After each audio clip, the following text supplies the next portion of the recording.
c'était le défi pour nous de réussir à faire un magasin propre, où on y trouve de tout, où on y a un accueil chaleureux, où les gens se respectent et où on y trouve du lien social. On se sent utile. On se sent utile et on dit que quand on vient travailler, c'est pas pour rien et que ça apporte réellement quelque chose aux gens. C'est un grand parcours et une fierté. Une grande fierté parce que j'aurais pas repris l'école sans Cécilia. Mais il y a aussi cette démarche d'impliquer les usagers dans la gestion du lieu, dans la prise de décision ici. Je trouve que ça, c'est une façon de former aussi les citoyens à la prise de décision collective. En fait, ça s'adresse à tous et c'est vraiment ça l'objet de l'association, c'est un contenu exigeant, culturel, pour un public très large, y compris le public le plus éloigné de la culture.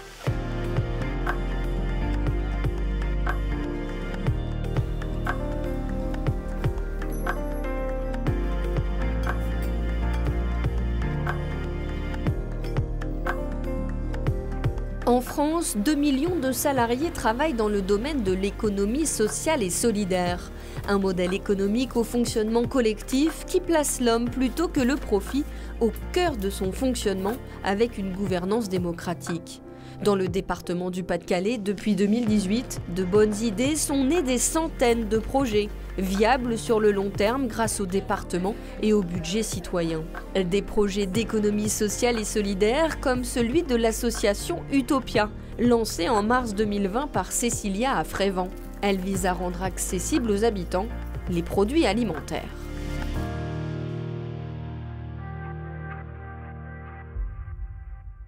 Vous venez faire vos courses, suivant vos conditions de ressources, vous venez faire vos courses et vous payez, vous choisissez.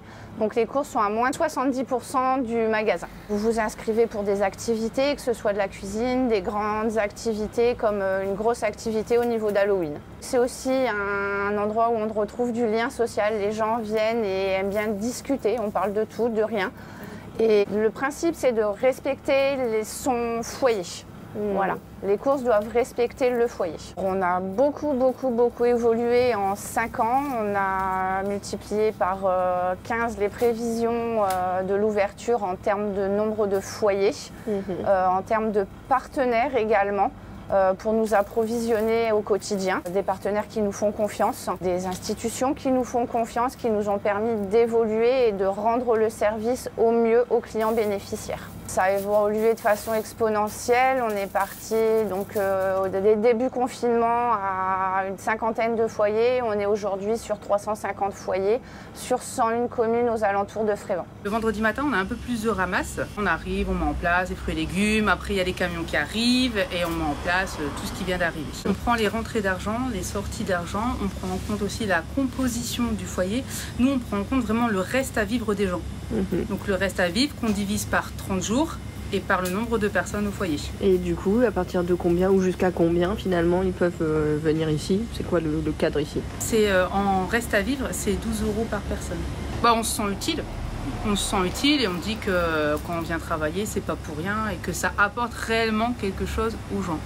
Ça, vous le ressentez? Ouais. Ils vous disent merci, ils vous disent quoi oui, les gens? Oui, il y a des gens qui disent merci, oui, bien sûr, qui nous remercient, qui savent très bien. Par exemple, si on prend l'exemple des yaourts, là on a 20 yaourts pour 1 €, c'est des yaourts de marque, c'est des choses qui c'est vrai qu'on ne pourrait peut-être pas se permettre dans la vie de tous les jours. Donc c'est vrai que c'est des plus, comme là par exemple pour les jouets pour Noël, c'est des beaux jouets qu'ils peuvent se permettre d'acheter pour leur enfance et même pour eux, je veux dire, ça leur fait plaisir de pouvoir acheter quelque chose de qualité, de marque et tout ça. C'est important en fin de compte aussi de prendre en considération la valeur des choses et ça permet également de faire tourner en fin de compte aujourd'hui l'association qui a 5 salariés, des camions à faire tourner, du gasoil et toutes les charges fixes qu'on peut imaginer derrière, donc le loyer, les crédits, pour pouvoir faire tourner l'épicerie. On n'est jamais mieux compris que par ses pairs, donc pour l'avoir vécu, en fait, c'était le défi pour nous de réussir à faire un magasin propre, où on y trouve de tout, où on y a un accueil chaleureux, où les gens se respectent et où on y trouve du lien social. Ça résonne avec votre propre histoire? Ça résonne avec ma propre histoire. Je ne veux pas que les personnes trouvent un lieu austère, froid, gris et où les gens se disputent pour un morceau de viande. On a failli prendre des points pour un morceau de viande, donc j'ai dit plus jamais. C'est ce qui a fait qu'aujourd'hui, on essaye de faire quelque chose où il y en a pour tout le monde. Voilà, ça c'est important, il y en a pour tout le monde. C'est pas le premier arrivé, le premier servi, comme on entend souvent. Il y en a pour tout le monde. Tous les salariés bénévoles qui sont ici le savent, il faut qu'il y en ait pour tout le monde. Les clients bénéficiaires s'en sont rendus compte aussi en allant, qu'on respecte le suivant. C'est énorme de pouvoir aujourd'hui rendre autant d'enfants contents, autant de parents contents qui vont pouvoir accéder à un Noël magnifique pour leurs enfants, de ne pas avoir à être stigmatisés par le Kinder pendant la cour de récréation. C'est tout ça qui est important et l'énormité du nombre de personnes qui nous font confiance. Oui, c'est ça que vous répétez plusieurs fois. Ça vous étonne ça? Vous pensiez pas que c'était possible d'avoir autant de soutien? Non. Finalement? Ah ouais. Non, parce que c'est beaucoup de dossiers, beaucoup de confiance, beaucoup de... Voilà, par exemple les Cigales qui travaillent avec la mission ESS, qui nous ont accompagnés dans la démarche pour le déménagement, mais c'est à la fois un accompagnement financier mais humain. Voilà, c'est tout l'humain qu'on retrouve aussi derrière les dossiers. Et ça fait du bien. Et ça fait du bien.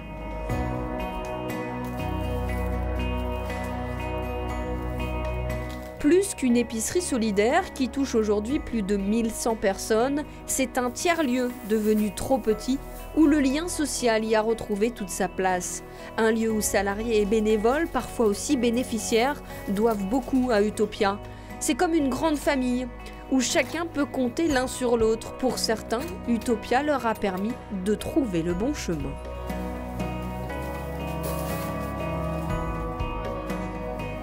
J'ai commencé par un stage avec la mission locale, donc 15 jours. Ensuite, j'ai fait un service civique pendant 8 mois. Et Cécilia, qui m'a donné un bon coup de pied aux fesses, m'a conduit vers le bac. C'est un grand parcours et une fierté. Une grande fierté parce que j'aurais pas repris l'école sans Cécilia. On fait un peu de tout, donc parfois je sers les fruits et légumes, j'accueille les clients, je fais les dossiers d'inscription, je fais aussi de la caisse, de la mise en rayon. J'étais en CEJ avec une mission derrière et j'étais en recherche du travail et ils m'ont trouvé, Madame Binet m'a proposé un service civique ici. Alors j'ai fait une période de 15 jours en stage et j'ai débuté mon service civique juste après mes stages. C'était super pour moi, habitant Frévent, n'ayant pas le permis. Je me suis dit c'est peut-être une chance pour moi de trouver un travail durant 8 mois.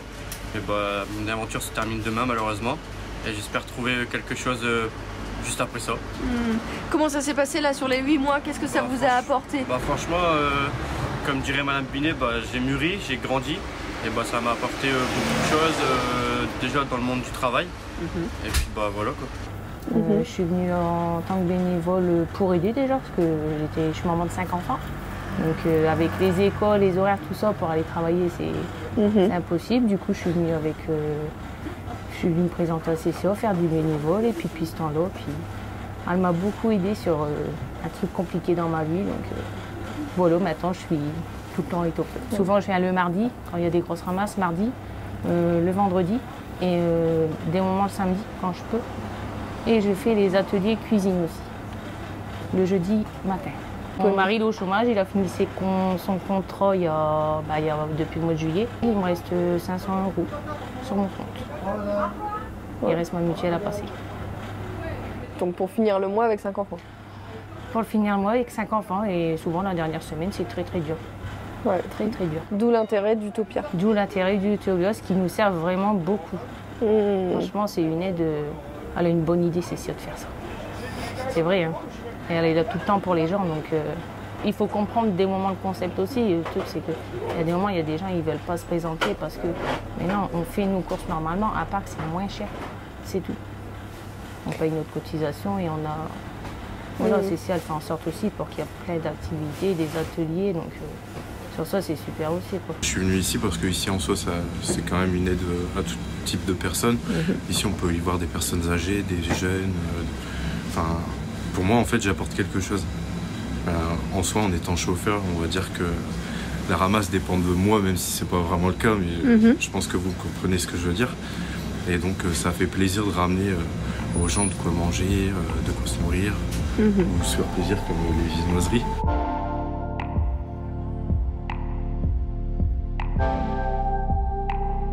À 30 km de là, c'est un tout autre projet qui a été lancé il y a 8 mois par Pauline à Hesdin. Tombée littéralement amoureuse avec son mari de la maison natale de l'abbé Prévost, située en bord de Canche, elle en a fait un lieu de vie, de partage culturel et artistique ouvert sur la ville. D'une rencontre avec Isabelle Baudelet, la maison abrite aussi la plus petite librairie du monde. Elle propose une approche plus intimiste et surtout redonne une place de choix à la poésie, genre littéraire que les deux femmes démystifient dès qu'elles en ont l'occasion.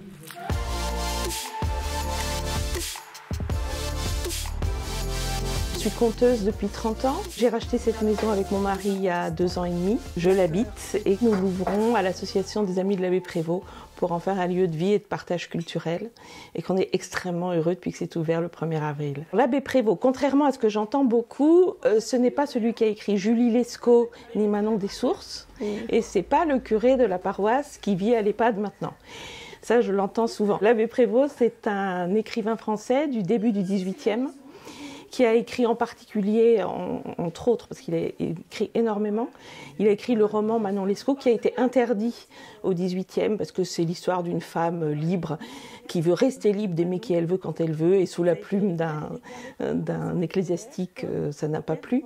Donc ça a été interdit et en France ça marche super comme pub. Dès que c'est interdit, tout le monde veut le lire. Voilà. On cherchait un lieu pour ouvrir l'atelier de Franck, l'atelier de céramique, pour avoir plus d'espace pour accueillir des élèves. Moi, je laissais en Normandie tout mon public de conteuses. Et quand j'ai vu que cette maison, c'était la maison d'un écrivain, je me suis dit, ben voilà, j'ai quelque chose à faire sur place. On a très vite créé l'association pour avoir autour de nous des gens qui aient aussi des idées pour ce partage culturel. L'idée, c'est de faire rayonner l'œuvre de l'abbé Prévost et cette maison le plus largement possible, mais aussi d'offrir une porte d'entrée dans le monde du livre et de la culture un petit peu différente de ce qui se fait ailleurs. Il y a des gens qui rentrent et qui voient l'atelier de Franck, qui sont attirés par la poterie, et puis après ils rentrent dans la maison. Il y a des gens qui viennent pour visiter. Il y a des universitaires qui viennent parce que c'est la maison de l'abbé Prévost. En fait, ça s'adresse à tous et c'est vraiment ça l'objet de l'association, c'est un contenu exigeant, culturel, pour un public très large, y compris le public le plus éloigné de la culture. Il y a beaucoup de choses dans le mot « plus petite librairie du monde ». On souhaitait vraiment offrir un lieu où l'on se retrouve autour du livre, un lieu qui relie à tous les sens du terme finalement, et replacer le livre véritablement au centre de nos conversations, pour que le livre reprenne un petit peu finalement son importance, d'où le fait de ne pas en choisir beaucoup. On préférait vraiment proposer une sélection qui correspondent à nos chemins, à nos événements justement culturels, et que chacun puisse s'arrêter, prendre le temps autour de chaque livre, puisque finalement un livre quand même c'est pas un objet comme un autre, il y a de multiples histoires qui se relient autour d'un livre. Il y a l'histoire de l'éditeur, l'histoire de l'auteur, il y a le contenu, il y a aussi sa matière, très important pour nous d'avoir de beaux livres avec des papiers particuliers. Et puis il y a aussi ce que nous ignorons après que les gens aient quitté la plus petite librairie du monde, c'est-à-dire ce que le lecteur va en faire.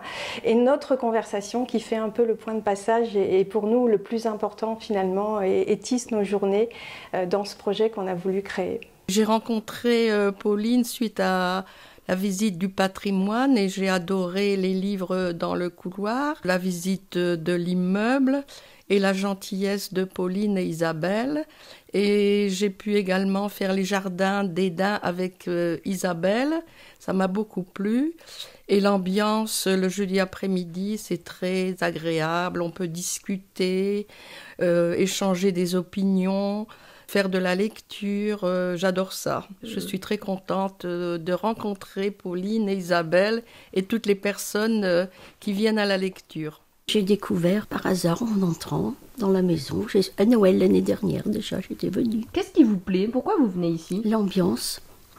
cela me convient. Cette convivialité autour de la lecture, autour de la poésie, de tout ce qui est proposé, la couture, le tricot, participer à différents événements où nous avons chacun notre place. Et que tout le monde se sent accueilli. Et j'ai déjà dit tout à l'heure, et je le répète, que je me sens ici comme dans ma deuxième maison. On a fait un marché de Noël l'année dernière pour la première fois. Ce salon était plein d'écrivains, d'éditeurs, des écrivains en dédicace. Là où il y a Franck dehors, il y avait d'autres artisans d'art. Il y avait de la musique, des musiciens qui sont venus jouer pour nous rendre service. On est très très aidés par plein de monde. Il y avait du vin chaud, du chocolat chaud. Et puis des amies anglaises qui avaient une petite brocante dans l'autre pièce, le grand salon, pour qu'il y ait pour tous les porte-monnaies quelque chose de possible. Et il y a un couple d'une 60aine d'années qui est venu 4 fois, 4 après-midi d'affilée. Ils écoutaient la musique, ils ont discuté avec les écrivains, ils ont regardé. Puis le 4e jour, ils ont acheté une toute petite bricole à 7 € à la brocante. Et ils m'ont dit, on avait envie d'acheter ça parce que ici tout est beau. Et on n'a pas beaucoup de sous, on voulait rapporter quelque chose de cette maison. Est-ce que vous pouvez nous lire ce qui est écrit sur cette boîte parce que nous ne savons ni lire ni écrire. Et là, on s'est dit, c'est gagné. En tout cas, ce jour-là, on avait gagné notre journée. Voilà, des gens qui pouvaient dire ça dans une maison d'écrivains, qui savaient que c'était une maison d'écrivains et qui se sont sentis chez eux aussi.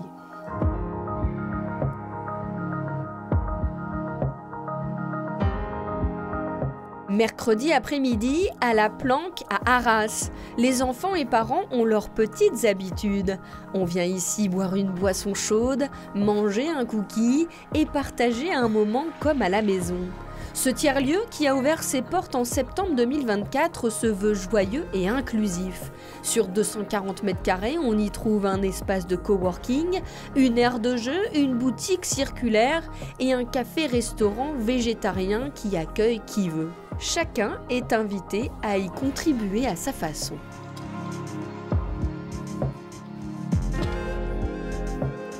L'idée, c'est qu'on fait sous le même toit un espace café-restauration végétarienne. On a une boutique d'artisanat local ou équitable.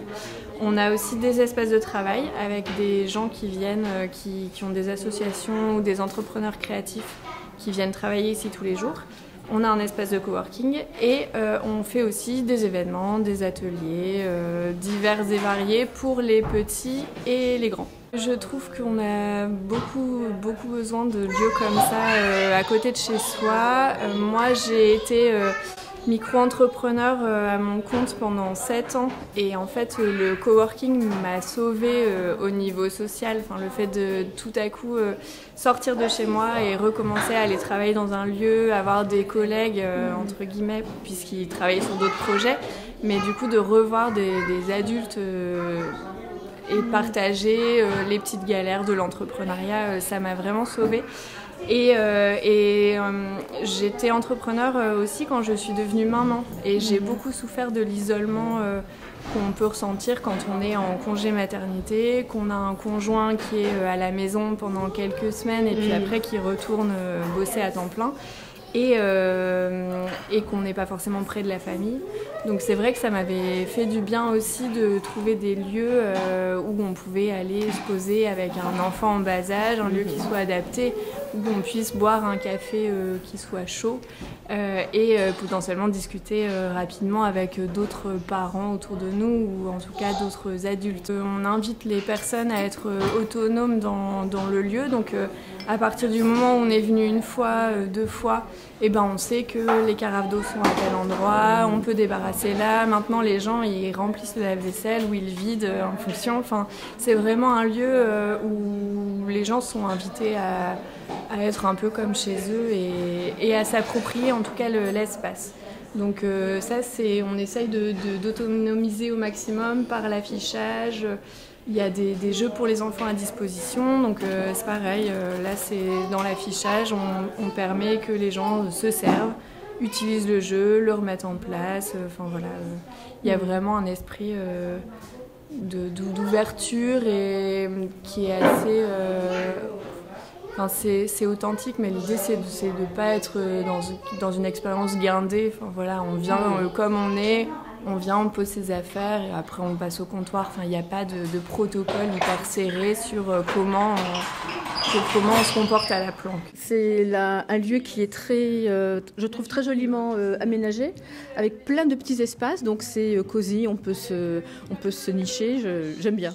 Les plats sont végétariens et c'est des produits fournis par un restaurant d'Arras avec des artisans. On a une découverte de l'artisanat local également. C'est vraiment très riche. Ça rassemble en fait, ça fait du bien. Et l'autre jour, je suis venue, il y avait plein d'enfants, plein de parents. Et vraiment, c'est agréable, ouais. Des lieux comme ça. C'est important. Moi, je suis photographe et en fait, j'ai établi mon bureau atelier sur les hauteurs de la planque et je travaille ici tous les jours. En fait, je retouche mes photos, j'accueille aussi des clients, des partenaires et voilà, je collabore aussi avec beaucoup de personnes sur place. J'avais déjà repéré le projet de la planque sur les réseaux sociaux et j'étais là sur la première réunion en fait de chantier où rien n'était encore créé et tout était à faire. Et en fait, j'aimais déjà un peu cette ambiance, cette bienveillance et ce côté très participatif et collectif en fait que je recherchais pour moi, pour me développer en fait en tant qu'indépendante. Ici, j'aime beaucoup cet esprit. Je peux être un peu dans mon bureau, il y a des choses qui m'appartiennent. Je ne suis pas obligée de reprendre mon ordi tous les soirs, etc. Et en même temps, en effet, j'ai pas un local avec hyper grand, avec des charges, etc. Donc c'est le juste équilibre, oui. J'ai la chance d'habiter juste à côté d'ici, donc j'ai suivi tous les travaux, l'installation, et j'avais hâte que ça ouvre parce que c'est vraiment un lieu hyper sympa avec les enfants. On se sent comme à la maison, d'ailleurs je suis à pied de chaussettes, aucun jugement. Enfin, vraiment, on est hyper cool, quoi. Donc, je viens souvent le mercredi après-midi. En plus, moi, ça me permet de rencontrer aussi des gens, des papis, des mamies, des tatas, des nounous, des copines. Enfin, il y a vraiment plein de gens. Il y a des gens qui travaillent, mais qui ne sont pas dérangés par les enfants. Donc, ça, c'est quand même exceptionnel parce que quand on va dans un café un peu classique, on a toujours l'impression de gêner un peu. Et ici, pas du tout. C'est vraiment très bien. Mes filles s'éclatent dans la cabane. J'ai pas encore commandé, mais je pense qu'il y a une belle offre de café. Et non, le lieu est super accueillant, très bien. Ce qu'il faut savoir, c'est qu'on est une société coopérative et du coup, la programmation, elle émane pas uniquement de moi ou des personnes qui sont salariées ici. On est 47 sociétaires à ce jour et il y a pas mal de sociétaires qui avaient rejoint dans l'idée d'aider à cette programmation et du coup à créer un lieu sur Arras qui bouge beaucoup où on pourrait venir faire une heure de tricot comme venir faire de l'impro ou en fait la liste est complètement infinie mais du coup cette programmation elle est en cours d'élaboration et elle va changer aussi en fonction des personnes qui seront impliquées à l'instant T dans le lieu. On a déjà quelques petites choses qui s'organisent, on a des ateliers de chant, on a du yoga, on a des ateliers de dégustation de bière aussi, on a des conférences sur l'alimentation qui vont se mettre en place là, dans les prochaines semaines. On a une programmation qui est en préparation pour Noël avec un conte animé, des ateliers créatifs pour créer de la déco, il y a plein de choses à venir. Je sais qu'il y a des sociétaires et qu'il y a besoin de bénévoles pour certaines actions. Il y a des cours de yoga, il y a plein de choses comme ça qui sont tout doucement en train de se mettre en place. Et c'est vrai que je trouve ça super, vraiment. Enfin, moi, je suis très attentive sur les réseaux parce que je trouve ça vraiment très bien. Ça vous donne envie de vous investir, vous, personnellement, dans ce genre de truc ou pas? Oui, avec le peu de temps que j'ai, pourquoi pas. Le gros avantage, c'est que c'est juste à côté de la maison. Donc, s'il y a un investissement à faire, ça prend pas trop de temps en termes de trajet. Et après, ça peut être ponctuel, ça peut être plus régulier, mais je pense que toutes les bonnes âmes sont les bienvenues. Donc, encore une fois, il n'y a pas de jugement, donc c'est ça qui est vachement bien. On a du temps, c'est bien. La semaine d'après, on en a moins, c'est très bien aussi.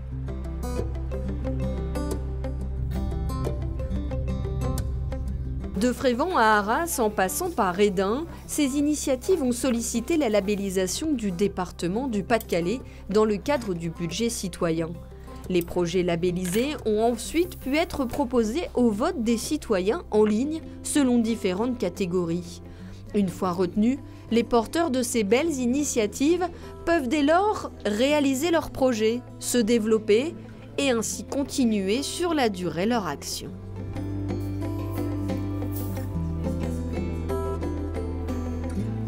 On se situe donc dans les nouveaux bâtiments qui vont accueillir l'association Utopia.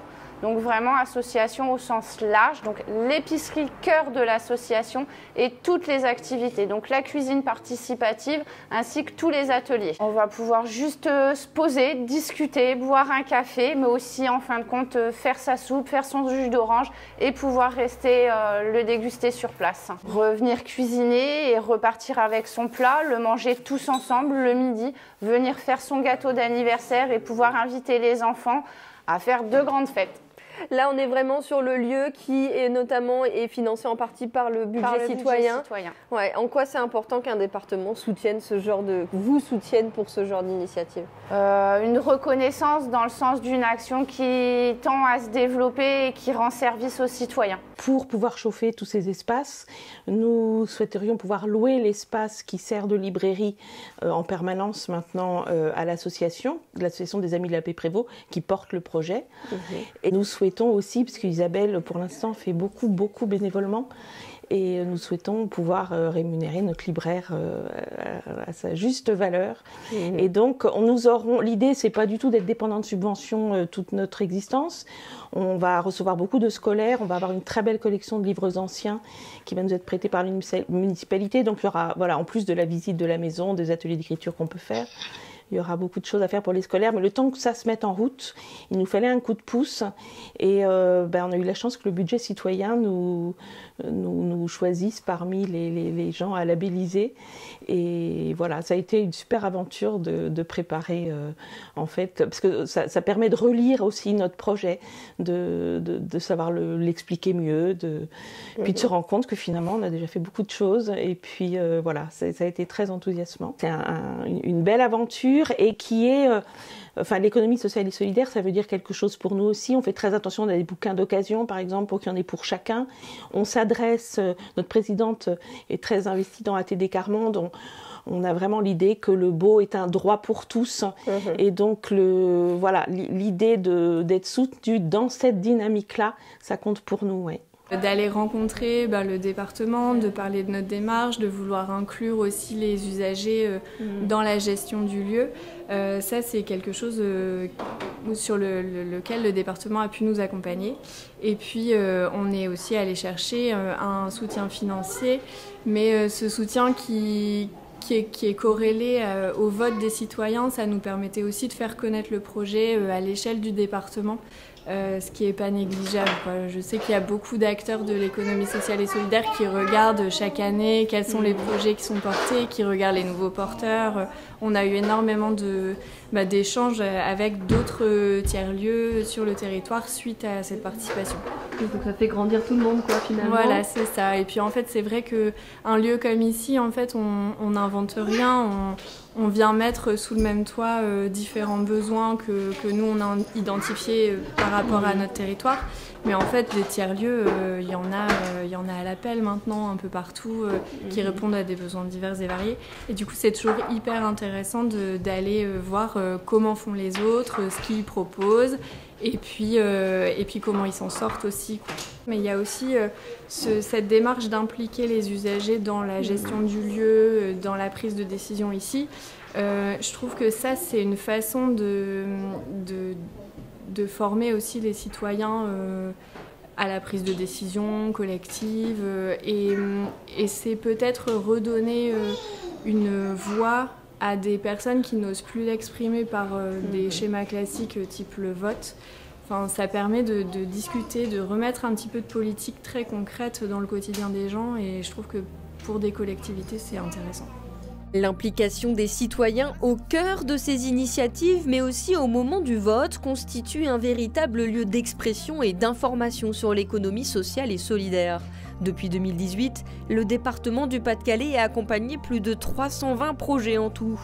Des belles initiatives portées sur le territoire du Pas-de-Calais qui contribuent à leur manière à développer le département et répondre aux enjeux socio-économiques de demain.